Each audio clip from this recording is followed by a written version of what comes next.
So, Abby and Junhong, can you give us your insights on your collaboration on what is possibly the most formidable of the 10 violin sonatas, and the one with the nickname? Yeah, Kreutzer, yeah, of course.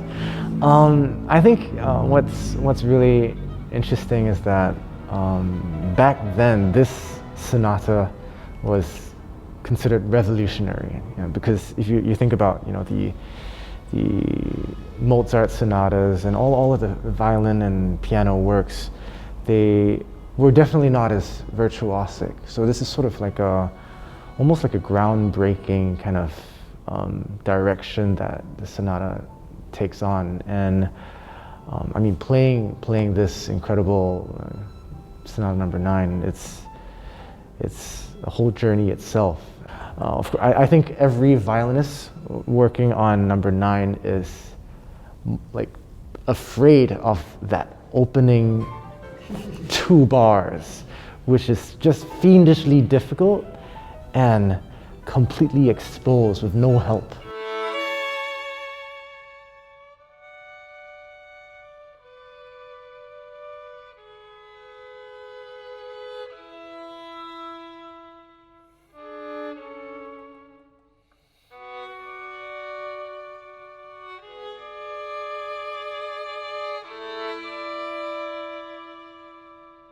I think actually that's what's interesting about the difficulty about the Kreutzer Sonata. It's not just like stormy and lots of notes, but it's the precision that's required, because the third movement is just so buoyant and light, and you need to be so fleet-footed, but keeping the rhythm just precise as you sort of skip along.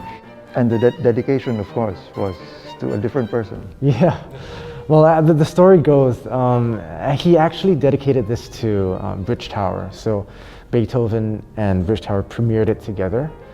Well, according to the story, they didn't rehearse and they sight read. Shortly after, they fell out. Yeah. Beethoven rededicated it to Kreutzer, who was the shining star violinist of that time. I think this time, when he was writing the Kreutzer Sonata, was a time where violin technique was changing so much. And certainly that's one of the reasons why the Kreutzer etudes were written.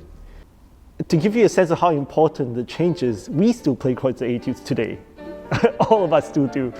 In a sense, you can say that that was like almost a time where modern violin technique is being formulated.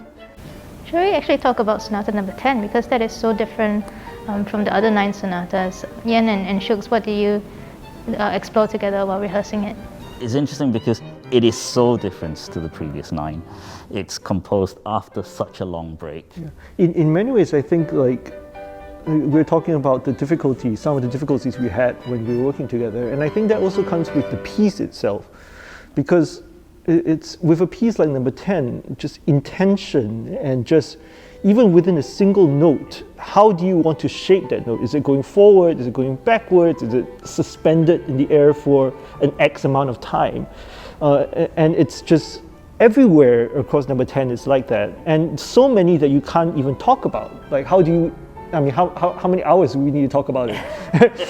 And so then somehow we just had to make it work and play together through some magical process that we don't even really understand sometimes. And every time you play it, you kind of explore a little bit more of a certain facet. It's kind of always elusive. I mean, how do you make 4 measures of